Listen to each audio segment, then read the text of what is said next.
মূলত তথ্যমূলক অনুষ্ঠান, তবে একই সাথে থাকে রাজনীতির বিশ্লেষণ। আজকেও আমরা যে বিষয়টি নিয়ে আলোচনা করব সেটি হচ্ছে ইরান প্রসঙ্গ, এবং এই প্রসঙ্গের জের ধরে গোটা বিশ্ব জুড়ে অর্থনীতি, রাজনীতি, সামাজিক, নিরাপত্তা সবকিছুই কিভাবে প্রভাবিত হচ্ছে, প্রভাব ফেলছে, সেই বিষয়গুলোর উত্তর নেওয়ার চেষ্টা করব। এবং আমাদের সাথে আছেন হাসান ফেরদৌস, সিনিয়র রাজনৈতিক বিশ্লেষক। ঈদের পরে আপনাকে প্রথম পেয়েছি, ঈদ মোবারক, ঈদের শুভেচ্ছা। ঈদটি কেমন গেল একটু শুরুতে জেনে নিই। ঈদ মুবারক, অনেক ধন্যবাদ সবাইকে, ঈদের শুভেচ্ছা। ঈদ হয়েছে, আমার ঈদ কম বেশি আনন্দে গেছে, কম বেশি, কখনো কম কখনো বেশি। আচ্ছা। আমার মেয়েরা এক সপ্তাহ পরে এসছে, ফলে আনন্দটা পরে হয়েছে। হুম। ঈদের সপ্তাহে ওরা আসতে পারেনি, মেয়ে জামাই। মেয়ের পরের সপ্তাহে ঠিকই আমরা পুষিয়ে নিয়েছি। পুষিয়ে নিয়েছেন। এটি হয় এখানকার, আমাদের যদি বলি আমেরিকার জীবন কিংবা প্রবাস জীবন, বাংলাদেশেও হয়, কারণ সবাই সবার মতো করে ব্যস্ত থাকে। আমরা যে প্রসঙ্গটি নিয়ে আলোচনা করছি সেই প্রসঙ্গটি নিয়ে মূলত হাসান ফেরদৌস প্রত্যেক সপ্তাহেই আলোচনা করতে হচ্ছে, যেহেতু যুদ্ধটি থামেনি এবং যুদ্ধটি আদৌ থামবে কিনা সেটি নিয়েও প্রশ্ন আছে। এটির প্রভাব মূলত আজকে আমার মূল আলোচ্য বিষয়। কারণ কেন হয়েছে, কি কারণে, এগুলোর উত্তর আমরা অনেক খোঁজার চেষ্টা করেছি। আজকে মূলত এই যুদ্ধের প্রভাবে নেতিবাচক কিংবা ইতিবাচক যেভাবে আমরা ব্যাখ্যা করি না কেন, প্রভাবটি নিয়ে আলোচনা করব।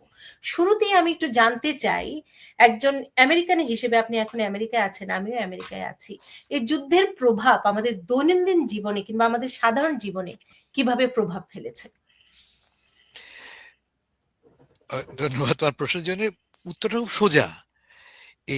এই যুদ্ধের ফলে মূলত প্রভাব পড়েছে আমার পকেটে। আমার পকেট বুকের সমস্যা দাঁড়িয়েছে। কেন? কারণ এই যুদ্ধের ফলে তেলের দাম বেড়েছে। তেলের দাম বাড়া মানেই সবকিছুর দাম বেড়ে যাওয়া। আমরা তেল নির্ভর সভ্যতা এটা। যদিও আমরা গত 30 বছর ধরে বলে আসছি আমরা ফসিল ফুয়েল নির্ভরতা কমিয়ে আমরা ভিন্ন এনার্জি মাধ্যমে যাব, সোলার সিস্টেমে যাব আমরা। কিন্তু আমাদের কার্যকর কনভার্সনটা হয়নি। বিশেষ করে ট্রাম্প প্রশাসনের সময় এই উদ্যোগটা অনেক দুর্বল হয়ে পড়েছে। ফলে ফসিল ফুয়েল নির্ভরতা মানেটা কি? তেলের দাম কমলে আমাদের পকেটে সাশ্রয় হয়, তেলের দাম বাড়লে আমাদের সমস্যা দাঁড়ায়। এখন ধরা যাক তেলের দাম 1 মাস আগেও ছিল $2.55, এখন তা বেড়ে $4.08 হয়েছে আজকে। ফলে তোমাকে $1 $1.5 বাড়তি গুনতে হচ্ছে। আমি নিউ ইয়র্কে থাকি, আমাদের পাবলিক ট্রান্সপোর্টেশন খুব ভালো, পাবলিক সুবিধা আছে, আমাদের সাবওয়ে আছে, বাস আছে। তুমি যদি ওহাইও থাকো, ওকলাহোমা থাকো, টেক্সাস থাকো, তোমাকে গাড়ি ছাড়া লম্বা পথ অতিক্রমের অন্য কোনো পথ নেই। ফলে আমাদের চেয়েও বড় ক্ষতি হচ্ছে মূলত ট্রাম্প সাহেবের অনুগত রেড স্টেটসগুলিতে। এটা একটা দিক। আর 2 নম্বর, মাথা রাখতে হবে যুদ্ধ মানেই মানুষ মারা যাওয়া, যুদ্ধ মানেই হতাহত হওয়া। ইতিমধ্যে 11 জন আমেরিকান সোলজার কিন্তু নিহত হয়েছে, আহত হয়েছে প্রায় 150, তার চেয়ে বেশি। এক্সাক্ট নাম্বারটা আমরা জানি না, কারণ আমাদেরকে কিচ্ছু জানানো হয় না। আসলে কি ঘটছে যুদ্ধের ক্ষেত্রে আমরা প্রকৃত তথ্য জানিই না সেন্সরশিপের কারণে। তবুও ফাঁক ফোকতে যেরকম তথ্য পাই, অন্ততপক্ষে 11 জন ইতিমধ্যে নিহত হয়েছে। আর গত সপ্তাহে বলবো, সৌদি আরবে ইরানি বোমা হামলার ফলে বলা হচ্ছে যে 1 ডজন মার্কিন সৈন্য আহত হয়েছে, তার মধ্যে একাধিক সৈন্য মারাত্মক আহত হয়েছে। ফলে এত লোক আহত হচ্ছে আমাদের পক্ষ থেকে, কেউ আমাদের আত্মীয়, কেউ আমার বন্ধু, কেউ আমার পরিচিত। ফলে এই উদ্বেগটা আমার থাকবেই। আর এর বাইরে ইতিমধ্যে কমপক্ষে 5,000 মানুষ মারা গেছে, লেবাননকে যদি ইনক্লুড করি আমরা। যুদ্ধটা একটু ক্রমশ বড় হয়ে পড়েছে। যুদ্ধ এখন শুধুমাত্র ইরানে সীমিত নেই, ইরানে আছে, গালফ কান্ট্রিগুলো, বাঙালি মারা গেছে, বাংলাদেশি মারা গেছে এই যুদ্ধে। ফলে আমাদের ব্যক্তিগতভাবে এই যুদ্ধ আক্রান্ত করছে। এই প্রসঙ্গে যেহেতু ট্রাম্প সাহেবের প্রসঙ্গ আসলেনি, আমাদের প্রেসিডেন্টের, আমি তো জানতে চাই স্ট্র্যাটেজিক টাইমিং। তার কারণটি হচ্ছে মিড টার্ম ইলেকশন, আমরা জানি খুবই গুরুত্বপূর্ণ রিপাবলিকান এবং ডেমোক্রেটদের জন্য, এবং এই মুহূর্তে এই যুদ্ধটি টাইমিং এর দিক থেকে, কৌশলগত দিক থেকে ট্রাম্পের জন্য কি ইতিবাচক হলো না নেতিবাচক হলো? যদি ট্রাম্প এই যুদ্ধে জিতে আসেন, তার যে মূল লক্ষ্যগুলি তিনি কখনো খুব স্পষ্ট করে বলেননি, কিন্তু ধরে নিয়ে আমরা তার মূল লক্ষ্য হচ্ছে একটা ইরানের রিজিম চেঞ্জ, এই মোল্লাতন্ত্র পরিবর্তন করে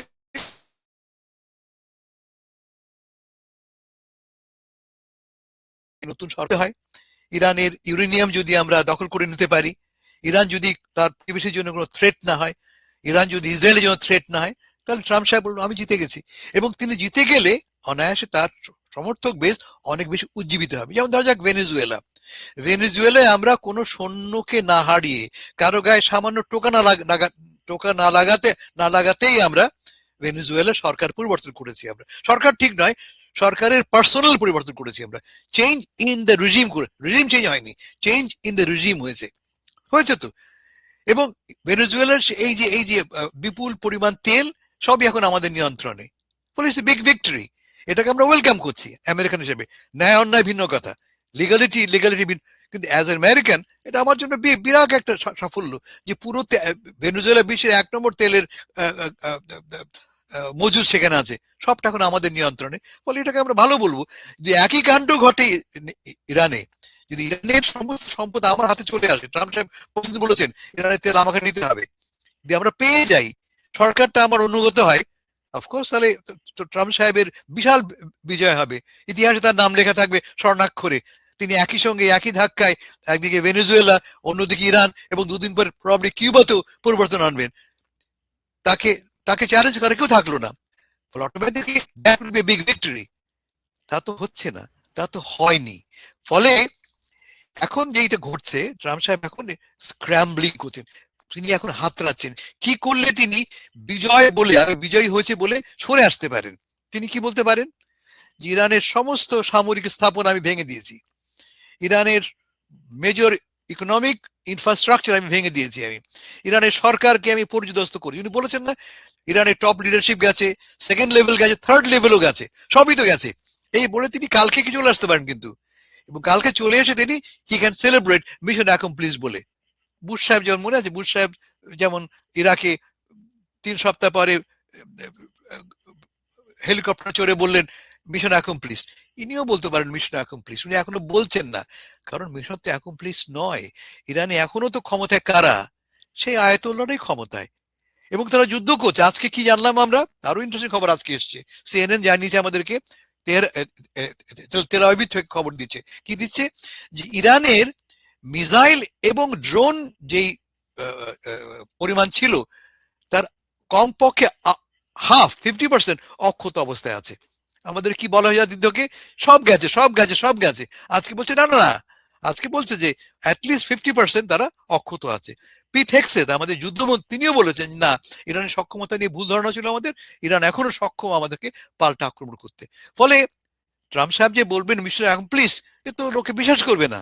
মিশন তো অ্যাকমপ্লিশ না, ক্ষমতা যারা ছিল তারাই ক্ষমতায় আছে। থ্রেট ছিল আমেরিকার জন্য এবং ইরানের প্রতিবেশীর জন্য, threat remains. Most importantly Hormuz প্রণালীর জন্য তেলের দাম বেড়েছে। হরমুজ তো এখন পুরোপুরি ইরানের নিয়ন্ত্রণে। ফলে তিনি যে বলবেন জিতেছি আমি, খুব লজিক্যাল তো হবে না সেটা।